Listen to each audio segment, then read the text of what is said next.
So from 1978 to present day Sri Lanka, we've seen this conversation surrounding the executive presidency and its abolition, its limitation, so many times, time and time again. The 17th Amendment limited the powers, 18th Amendment brought it back, 19th Amendment limited the powers, 20th Amendment brought it back, 21st Amendment, which is now what we're talking about, brought back the limits.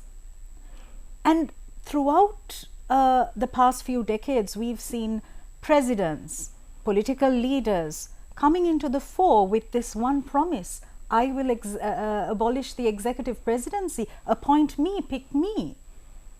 And nothing has materialized thus far. So what is this love-hate relationship we have with the executive presidency, and why can't we get rid of it? Why must we get rid of it? Well, first I will answer about people promising, and then why must we, and then I will come to why can't we. Sure. So if my memory serves well, I think former presidents Chandrika Bandaranaike Kumaratunga came with an abolition promise. Then the United National Party led by Ranil Wickremesinghe also came up with abolition proposals. Then Maithripala Sirisena in 2015 came up with abolition promises. Then the Janata Vimukti Peramuna came up with even a constitutional amendment proposal to abolish the executive presidency. Then of course this Balavega, the Sajit Premadasas, they also, I believe, came up with a proposal to abolish executive presidency. So if we look at it, except for J.R. Jayawardena, Ranasinghe Premadasa, and maybe in between the step-in president Dingribanda Wijetunga and Mahinda Rajapaksa and Gotabaya Rajapaksa, everyone else had proposed the abolition of executive presidency.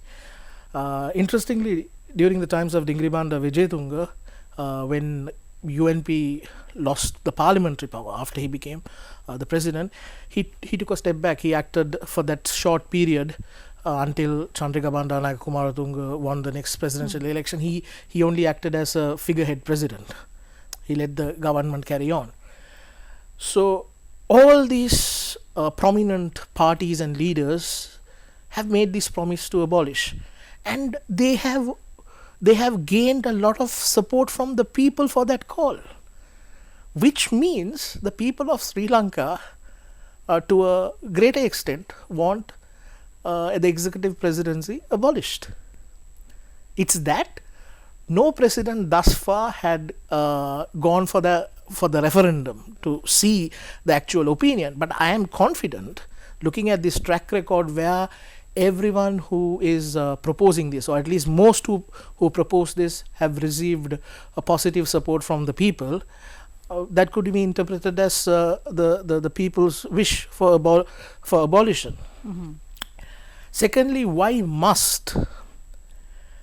Now, you started with Peter Parker, so let me go to Lord Acton. Power corrupts. Absolute power corrupts absolutely.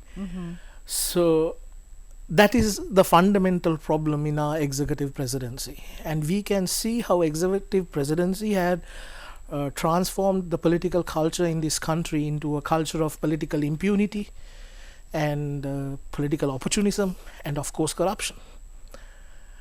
Because you are appointing a person who, I believe there is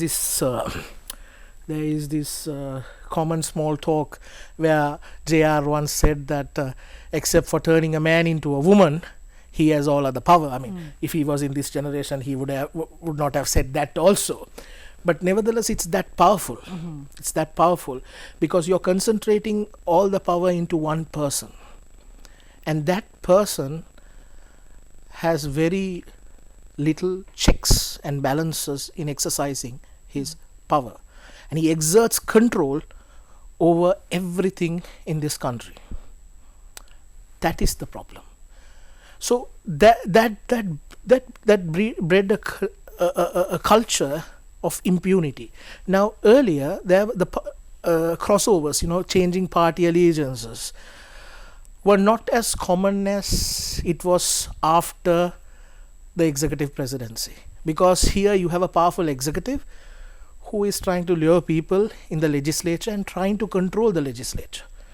And through the executive's power to make appointments, he's controlling every aspect of administration. And the executive's power for appointments can control indirectly the judiciary as well. This is exactly why there was huge cry for limiting the president's power. And we saw in the 17th Amendment a limit for these president's power of appointing people, especially at the higher posts, were introduced, and the constitutional council mechanism came into play. But since then, as you correctly pointed out, it was like a ping pong game. Right? One government comes, they say, okay, we are introducing the limitation. Next government comes, when they have the two-third majority, they say no, that we are abolishing that. Then people vote for the other side. Other side comes, brings the limitation again. Then for some reason the people vote for the other side. So it has been a ping pong game. So this limitation game, whether it resolves the fundamental issue, if you ask me, I would say no. All right. It's only a temporary treatment. Okay.